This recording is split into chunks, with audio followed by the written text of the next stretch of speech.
الحمد لله نحمده ونستعينه ونستغفره ونؤمن به ونتوكل عليه ونعوذ بالله من شرور أنفسنا ومن سيئات أعمالنا من يهده الله فلا مضل له ومن يضلله فلا هادي له ونشهد أن لا إله إلا الله ونشهد أن سيدنا ومولانا وملجأنا ومأوانا وشفيعنا محمدا عبده ورسوله أما بعد فأعوذ بالله من الشيطان الرجيم بسم الله الرحمن الرحيم يا أيها الذين آمنوا كتب عليكم الصيام كما كتب على الذين من قبلكم لعلكم تتقون آمنت بالله صدق الله مولانا العظيم وصدق رسوله النبي الكريم الأمين إن الله وملائكته يصلون على النبي يا أيها الذين آمنوا صلوا عليه وسلموا تسليما اللهم صل على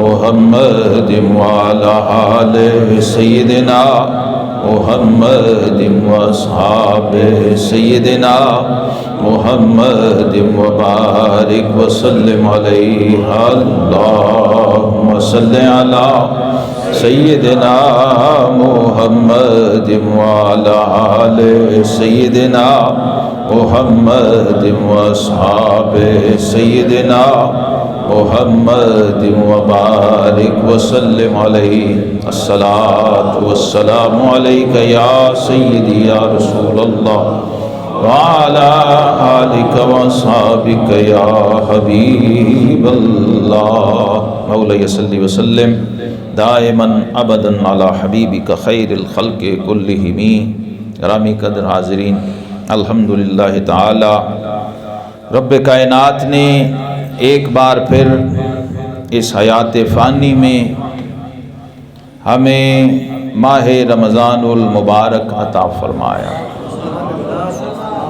اللہ ہم سب کے لیے اس کو مبارک فرمائے اور ہماری طرف سے اس کو قبول فرمائے جمعۃ المبارک ہے، پہلا جمعہ ہے۔ جمعہ بذات خود مسلمانوں کے لیے عید ہے، الجمعۃ عید المسلمین۔ جمعہ ویسے ہی خاص دن ہے، رب کائنات نے دن اور راتیں تخلیق کی اور پھر انبیاء کو بھیجا، شریعتیں بھیجیں، احکام بھیجے، امتیں بھیجیں اور ان کو موقع دیا، نبیوں کو بھی ان کی امتوں کو بھی، کہ میرے بنائے ہوئے 7 دنوں میں سے اپنے لیے جس دن کو چاہو چن لو۔ تو بنی اسرائیل نے ہفتے کا دن چنا، یہود نے، جناب موسیٰ علیہ السلام کی قوم نے۔ پھر جب عیسیٰ علیہ السلام آئے، نصارہ آئے، یہ بھی مذہب تھا، اللہ نے اتارا تھا، اللہ کی کتاب تھی، شریعت تھی، اللہ کے اولو العزم رسول تھے، حضرت سیدنا عیسیٰ روح اللہ علیہ السلام۔ انہیں بھی موقع دیا، جو دن چاہے آپ لے لیں۔ انہوں نے اتوار کا دن لیا، انہوں نے یوم السبت لیا اور انہوں نے یوم الاحد لیا۔ لیکن جب امام الانبیاء اور خاتم الانبیاء والمرسلین اللہ کے حبیب کریم علیہ السلام تشریف لائے اور انہوں نے رب سے اپنے لیے دن مانگا، تو رب کائنات نے فرمایا حبیب آپ کے لیے دن آپ نے نہیں چننا بلکہ ہم نے چن کے رکھا ہوا ہے۔ وہ جو دن میں نے اے حبیب آپ کے لیے چنا تھا اس کی طرف میں نے ان کا خیال جانے ہی نہیں دیا۔ وہ جو خاص تھا، جو سب سے افضل تھا، وہ تھا یوم الجمعہ، الجمعۃ المبارکہ۔ اللہ تبارک و تعالیٰ نے ہمارے لیے اس دن کو خود چنا، اور یہ وہ دن ہے جو اللہ کا انتخاب ہے، جس میں رب کائنات نے قبولیت رکھی، اور ہر جمعہ میں ایک گھڑی ایسی رکھی کہ میرا بندہ جو مجھ سے مانگے گا میں اس کو عطا کروں گا۔ الساعۃ المستجابہ۔ اور صحابہ کہتے ہیں حضرت ابو ہریرہ رضی اللہ تعالیٰ عنہ کو ہم دیکھتے تھے کہ وہ عصر پڑھ کے جاتے نہیں تھے، مسجد میں بیٹھے رہتے، جنہوں نے یہ حدیث روایت کی رسول اللہ صلی اللہ علیہ وسلم سے۔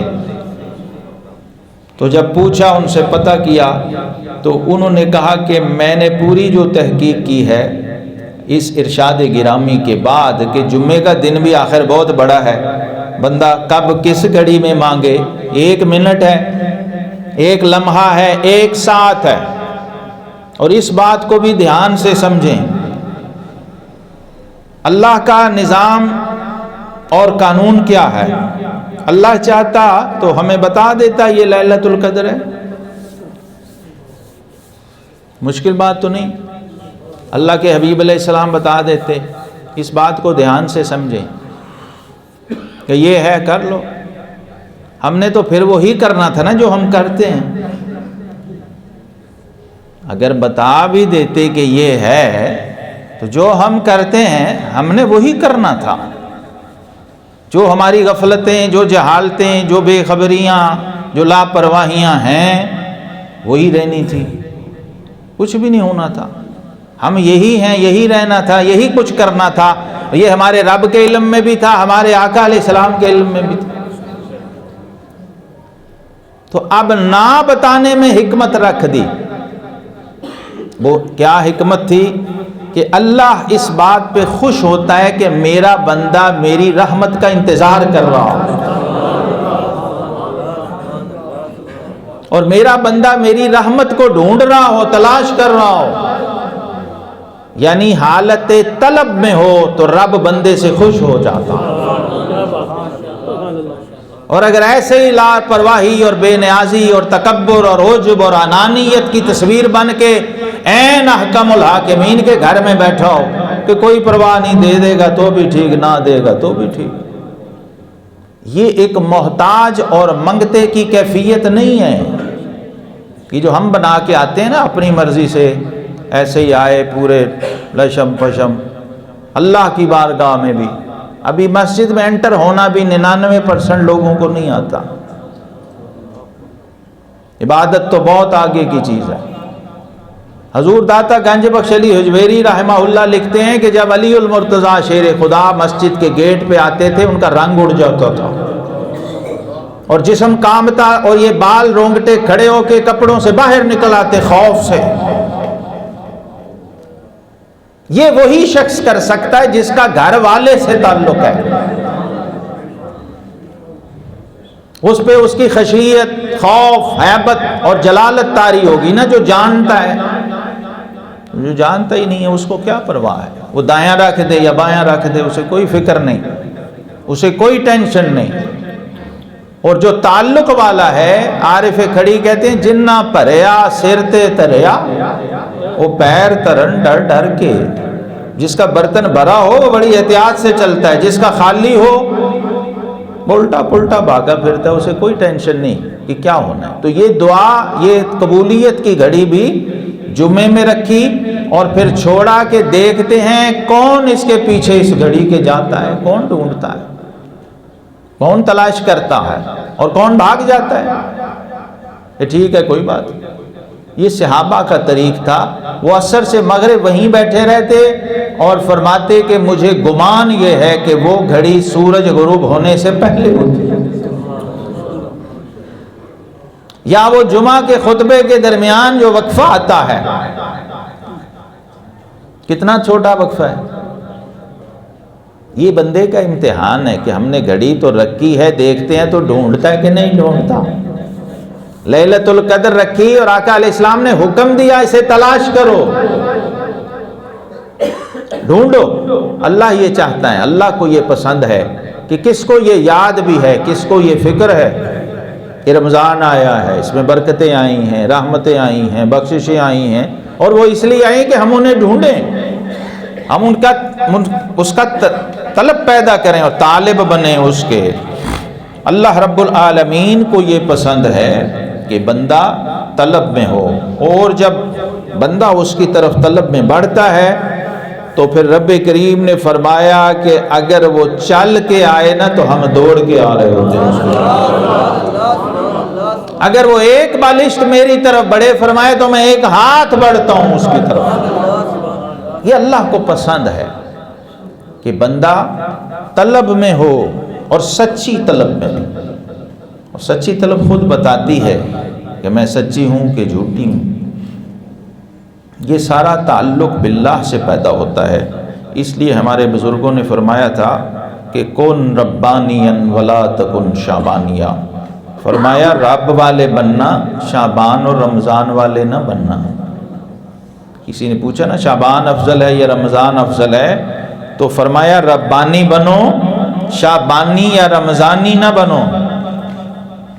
یعنی رب سے سالانہ بیسس پہ تعلق نہ بناؤ، اور فصلی بٹیرے نہ بنو، موسمی بندے نہ بنو، موسمی نمازی نہ بنو۔ کیوں؟ اب یہ عارف باللہ کی اور تعلق والے کی اپروچ ہے نا، اس لیے کہ رمضان نے تو بھائی سال بعد آنا ہے، تو تم نے رب سے سال بعد تعلق بنانا ہے۔ ہاں یہ تو ہو سکتا ہے کہ رمضان کے وسیلے سے اب بنا لو اور پھر بنا ہی رکھو۔ یہ رب نے اپنی رحمت کی کمندیں پھینکی ہیں، اور ٹریک اور رستے دیے ہیں، شارٹ کٹس دیے ہیں کہ اے غافل انسان، 11 مہینے اپنی مرضی سے غفلتیں کرنے والے، اب یہ 1 مہینہ ایسا رکھا ہے کہ شیطان بھی جکڑ دیا، اس کی ذریت کو بھی قید کر دیا، نفسانی رستے بھی بند کر دیے، تیرا وجود بھی روزے کی نورانیت سے پاک کر دیا، تجھے توفیق بھی دے دی، موٹیویشن اور ماحول میں بھی صفائی اور فضا میں بھی پاکی پیدا کر دی، تلاوت قرآن کی آوازیں آ رہی ہیں، حافظ قرآن پڑھ رہا ہے الحمد سے والناس تک، سحری اور افطاری کی رونقیں اور برکتیں ہیں، تو ابھی بھی غافل ہے، ابھی بھی یاد نہیں آیا؟ اتنے ریمائنڈرز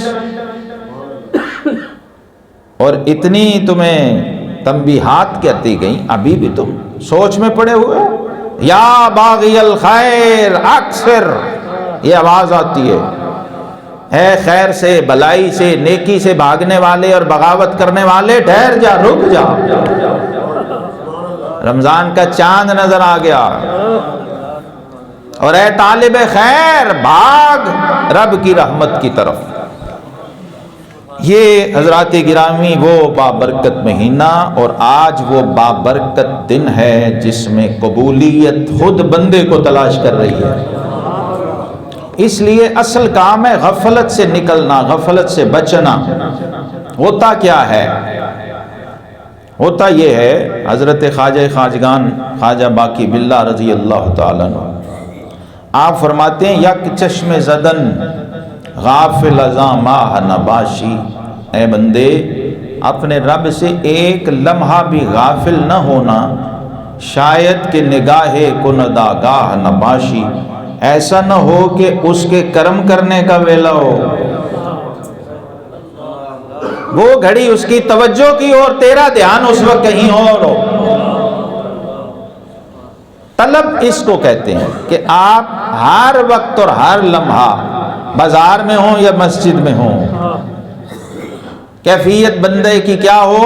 ہاتھ کار ولے دل یار، دست بکار دل بر۔ یہ مومن کی شان ہے۔ مومن اگر تجارت بھی کر رہا ہے، بزنس بھی کر رہا ہے، مارکیٹ میں بھی ہے، تو قرآن نے کہا رجال اللہ تلہیہم تجارت ولا بیع عن ذکر اللہ۔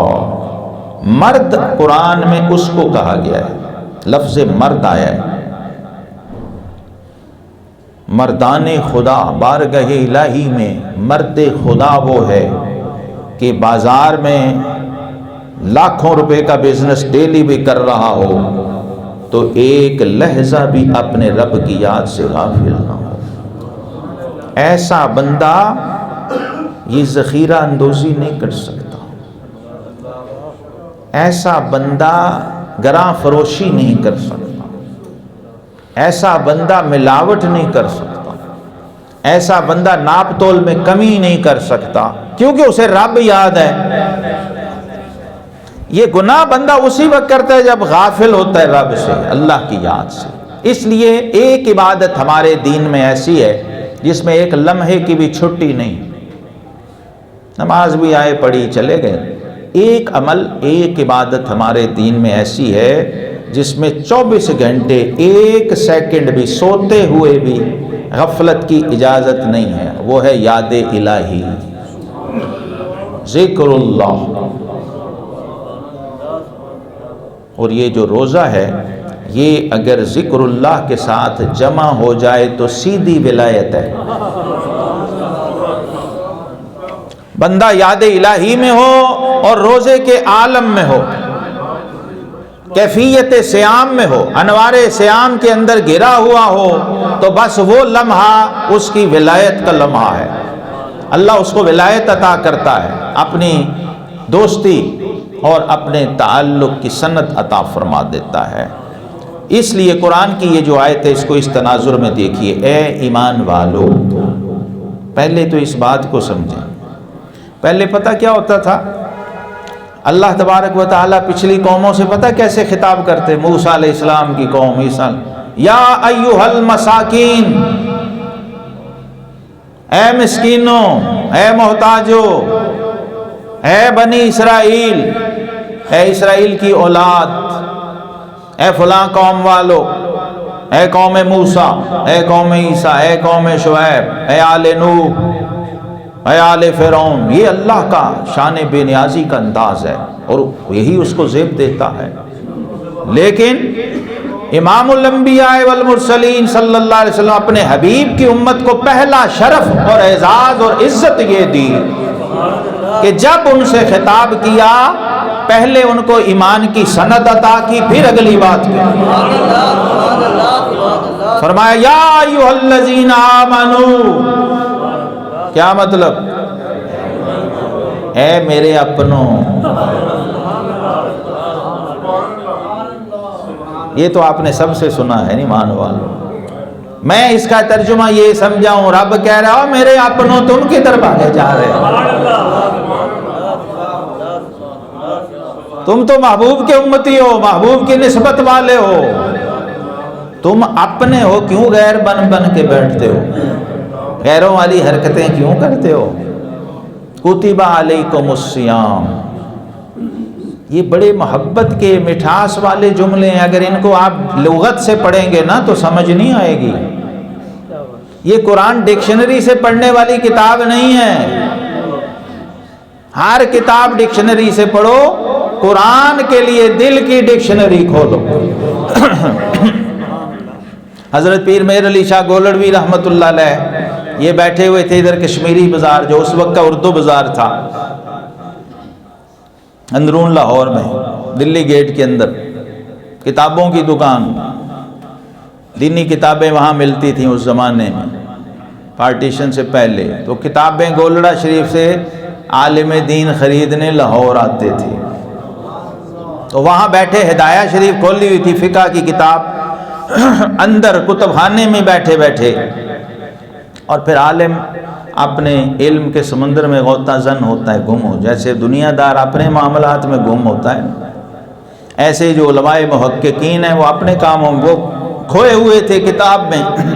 باہر سے ایک درویش مجذوب گزرا، جب نظر پڑی کہ یہ عام مولوی نہیں ہے، جب چہرہ دیکھا تو اس مجذوب نے کہا کہ در کنز و ہدایہ نتواں یافت خدا را۔ انہوں نے کہا اللہ کے بندے تو رب کو اس کتاب میں ڈھونڈ رہا ہے۔ فرمایا کنز اور ہدایہ میں رب نہیں ملتا، بر صفحہ دل بھی کہ کتاب بے عزینیس۔ فرمایا دل کی کتاب کھول اور اس کے ورقے پہ رب کو تلاش کر، کیونکہ اس سے اچھی اور کوئی کتاب۔ تعلق باللہ کے بغیر بات نہیں بنتی۔ ایک روزہ، یہ تو اللہ نے ہمیں 30 دی ہیں، پہلے کسی کو نہیں دی، مہینہ پورا کسی کو نہیں ملا پہلے اس شان سے، اس اہتمام سے۔ اتنے اس میں خصائص ہیں صرف رمضان میں کہ وہی بندہ دیکھ لے، ڈھونڈ لے تو سجدے میں پڑا رہے گا۔ مولا اتنا کریم، اتنی مہربانی اور اتنی رحمت، جس عبادت کا مقصد ہی بھوکے رہنا ہے اس میں بھی اتنا لنگر، جس کی روح یہ تھی کہ نہ کھانا ہے نہ پینا ہے۔ پہلے سحری نہیں تھی، ہاں جی پہلے سحری نہیں تھی، یہ بھی لنگر مصطفیٰ ہے سحری۔ فرمایا تسحروا فإن فی السحور برکہ، اور پہلے رات بھی بند تھی، بس مغرب کے بعد آنکھ لگی تو روزہ شروع،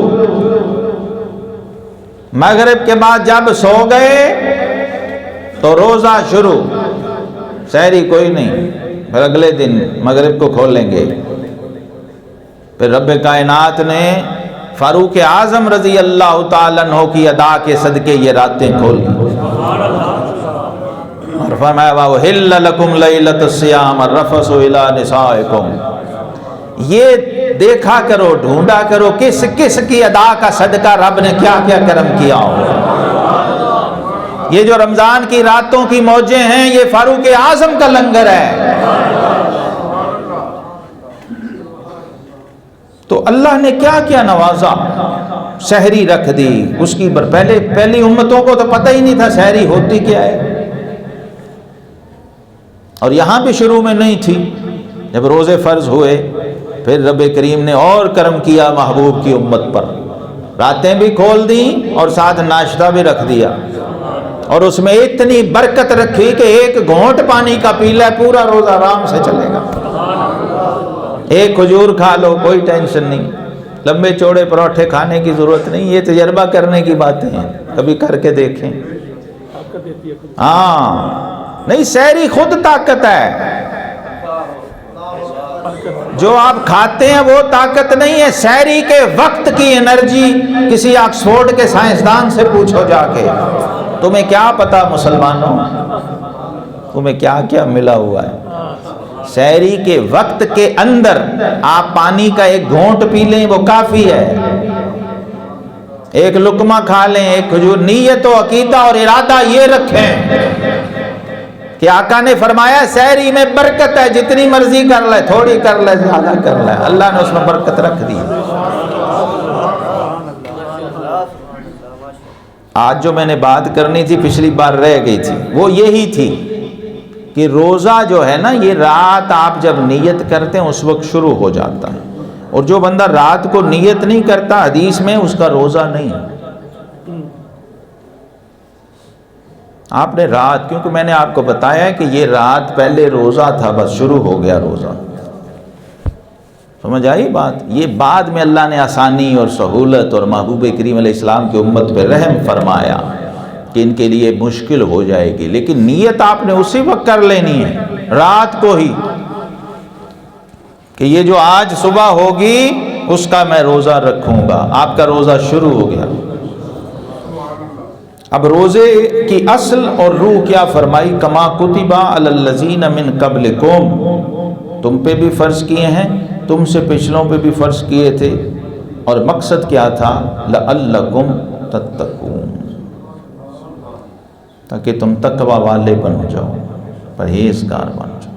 اب اگر آپ نے سحری سے افطاری تک خود کو چیک ہی نہیں کیا کہ میں پرہیزگار بناؤں کہ نہیں، میرے اندر روزے کے ذریعے تقوی آیا ہے کہ نہیں، چیک کیا ہی نہیں، یاد بھی نہیں ہے کہ میں نے روزہ رکھا کیوں تھا، اب کیا ہوا؟ اب حضور علیہ السلام نے فرمایا اس بندے نے صرف بھوک اور پیاس کاٹی،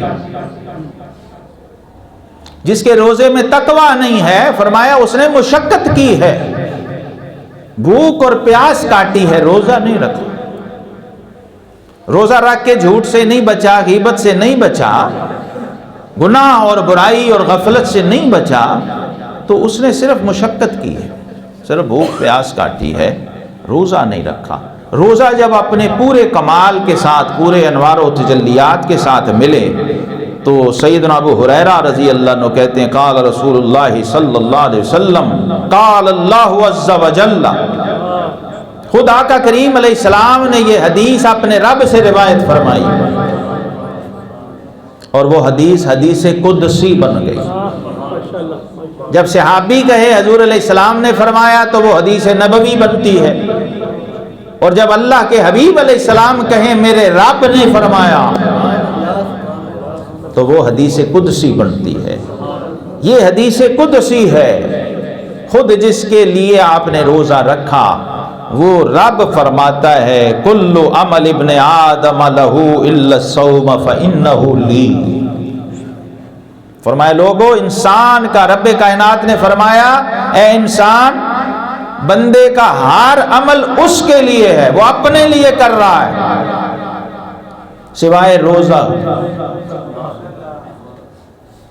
ہر عمل وہ اپنی بخشش، اپنی نجات، اپنی فلاح کے لیے کر رہا ہے، لیکن روزہ ایسا ہے فَإِنَّهُ لِي، روزہ میرے لیے۔ باقی ہر عمل، نماز جو پڑھی اپنے لیے پڑھی ہے، اس سے ہمیں کوئی غرض نہیں۔ روزہ نے زکوٰۃ دی ہے، حج کیا ہے، اور بھی جو بھی کچھ کرتا ہے، صرف ایک روزہ تمام اعمال کی دنیا میں ایسا عمل ہے جس کو رب کریم نے فرمایا فَإِنَّهُ لِي، یہ میرا عمل ہے، میرے لیے، وَأَنَا أَجْزِي بِهِ۔ اب اس میں ایک فرق کیا ہے؟ مثلا جو آپ نے عمل کیا ہوا ہے نا، اس کا اجر آپ کو آپ کے عمل و اوقات کے مطابق ملنا ہے۔ اپنے لیے کیا ہوا ہے نا، تو جیسا کیا ویسا اجر ملے گا، یہ اصول ہے۔ ان دونوں میں فرق یہ ہے، وہ جو تو نے کیا ہے اور اپنے لیے کیا ہے تیری اوقات کے مطابق اجر دیں گے، اور وہ جو ہمارے لیے کیا ہے اس کا اجر تیرے عمل کے حساب سے نہیں دیں گے، اپنی شان کے حساب سے دیں گے۔ وَأَنَا أَجْزِي بِهِ، ہم خود اپنے اسپیشل کوٹہ رحمت سے اس کا اجر دیں گے۔ وَالصِّيَامُ جُنَّةٌ، فرمائے روزہ ڈھال ہے۔ فَإِذَا كَانَ يَوْمُ صَوْمِ أَحَدِكُمْ فَلَا يَرْفُثْ وَلَا يَسْخَبْ، یہ بڑے دھیان سے سن لو، شکر ہے آج ابھی معاملہ شروع ہی ہوا ہے، یہ بڑے دھیان سے سن لیں، یہ حدیث کافی ہے پورے رمضان کے لیے، پوری زندگی کے لیے کافی، اور یہ بخاری و مسلم کی متفق علیہ حدیث ہے۔ فرمایا جب تمہارا روزے کا دن ہو نا تو فلا یرفث، اس وقت بد کلامی نہ کیا کرو، گالی گلوچ نہ کیا کرو، فحش کلامی نہ کیا کرو، گھٹیا گفتگو نہ کیا کرو، ولا یسخب، اور چیخا چلایا نہ کرو، اوے فلان، یہ آواز رمضان کی نہیں ہے۔ جس معاشرے کی مارکیٹ اور بازار سے روزے میں یہ آواز آ رہی ہے، اس کا مطلب وہاں کوئی روزے دار نہیں ہے۔ ہمارے آقا نبی پاک صلی اللہ علیہ وسلم کی جو نشانیاں تورات و انجیل میں ہیں نا، اس میں ایک یہ بھی ہے کہ وہ جو میرا حبیب آئے گا نا، وہ بازاروں میں چیخنے والا نہیں ہوگا، اور یہ جنت کی خاص نشانی اور اوصاف میں سے ہے کہ جنت جو ہے نا وہاں چیخو پکار نہیں ہوگی، جس کو آج کی میڈیکل سائنس وائس پولیوشن کہتی ہے، اور جس سے ہم بھرے ہوئے ہیں، اور ہم اس کے اتنے عادی ہیں کہ ہمیں پتہ ہی نہیں ہوتا کہ ہم گناہ کر رہے ہیں۔ ہم اتنا بے دریغ ہر چیز کا ناجائز اور غلط استعمال کرتے ہیں۔ گناہ تو گناہ ہے نا، نیکی والی چیزوں کو بھی ہم گناہ میں بدل دیتے ہیں۔ ہمارے اسپیکر کھلنے سے اگر کسی کو اذیت گھر میں ہو گئی تو اب ثواب وغیرہ کوئی نہیں ہے، اب صرف گناہ ہے۔ بے تحاشا اتنے بڑے بڑے اسپیکر ہیں، یہ میری رینج ہے نا، تو جب میں نے اس حد سے تجاوز کیا تو حکم کیا ہے، فلا تعتدوا، مسجد میری یہاں ہے، آواز میری جا رہی ہے 5ویں محلے، جن کا اس مسجد سے کوئی تعلق نہیں، انہوں نے اپنی مسجد میں جانا ہے، نماز پڑھنی ہے، تو یہ حد سے تجاوز ہے۔ اور قرآن کہتا ہے ان اللہ لا یحب المعتدین، اللہ حد سے بڑھنے والوں کو پسند نہیں کرتا۔ اب آپ ثواب کے چکر میں بھی اگر گناہگار ہو رہے ہوں عین مسجد میں بیٹھے، تو آپ باہر مارکیٹ میں اور بازار میں کیا کریں گے؟ اس لیے روزے دار کی شان یہ ہے ولا یسخب، وہ چیختا چلاتا نہیں ہے۔ فَإِنْ صَابَّهُ أَحَدٌ أَوْ قَاتَلَهُ فَلْيَقُلْ إِنِّي صَائِمٌ، اگر اس کے ساتھ کوئی بد کلامی کرتا ہے یا جھگڑا کرتا ہے تو کہتا ہے بھائی میں روزے دار ہوں، میں آپ سے بحث نہیں کر سکتا، میں فضول کلامی نہیں کر سکتا۔ انی صائم والذی نفس محمد بیدہ، اب جب ایسا روزہ کوئی رکھ کے کھولتا ہے تو اللہ کے حبیب علیہ السلام فرماتے ہیں مجھے قسم ہے اس ذات کی جس کے قبضہ قدرت میں میری جان ہے، لخلوف فم الصائم اطیب عند اللہ من ریح المسک، جب اس تقوی والے روزہ دار کے حلق سے اس کی بھوک کی سمیل نکلتی ہے، بو نکلتی ہے اس کے منہ سے، فرمایا وہ اللہ کی بارگاہ میں جنت کی مشک سے بھی بہترین۔ للصائم فرحتان یفرحہما اذا افطر فرح بفطرہ وَإِذَا لَقِيَ رَبَّهُ فَرِحَ بِصَوْمِهِ، فرمایا روزے دار کے لیے ہر روز دو خوشیاں ہوتی ہیں، ایک خوشی اس وقت جب وہ روزہ کھولتا ہے، وہ افطار کرتا ہے۔ اب ظاہری طور پہ یہی ہے، اس میں عام بندہ اس کو پڑھ سن کے یہی سمجھے گا کہ ایک بھوکے کو کھانا مل رہا ہے تو اس نے خوشی ہونا ہے، وہ نفسانی خوشی ہے۔ اصل روزے دار کی خوشی کیا ہے کہ مولا جو آج تو نے حکم دیا تھا وہ تیری مہربانی سے پورا ہو گیا، اس لیے خوش ہو رہا ہوں۔ اصل خوشی یہ ہے کہ مولا کی رضا کے لیے روزہ رکھا تھا، وہ شکر ہے پورا ہو گیا، یعنی کسی غلام کی آقا نے ایک ڈیوٹی لگائی تھی، اس نے وہ آج پوری کر لی تو اس پہ وہ خوشی تو چڑھی ہوئی ہے کہ میرے مالک و مولا نے جو حکم دیا تھا وہ میں نے اس کو الحمدللہ پائے تکمیل تک پہنچایا، اور اگلی کی تیاری۔ اور فرمایا دوسری خوشی اس کو تب ملے گی جب اپنے رب کی بارگاہ میں پیش ہوگا، رب کی ملاقات اور دیدار اور جلوہ نصیب ہوگا، وہ اصلی اور حقیقی خوشی تب نصیب ہوگی۔ تو یہ چیزیں تبھی بندہ کرے گا پہلے تو اس کے علم میں ہوں، نہ ہو تو سیکھے، کسی سے پوچھے، جانے۔ صرف یہ نہیں کہ روزہ آیا ہے تو روٹین میں صبح سے شام تک بھوک کاٹی کہ ہم نے روزہ رکھ لیا، ایسا نہیں ہے۔ یہ آپ کو سیکھنا پڑے گا، جاننا پڑے گا، پوچھنا پڑے گا، تب اس کے مکمل ہوتے تک آخر تک آپ کو وہ برکتیں اور وہ فیوزات نصیب ہوں گے جو اس میں بیان کیے گئے ہیں۔ رب کریم ہمیں ماہ صیام کی برکتیں عطا فرمائے۔ آخر دعوانا الحمد۔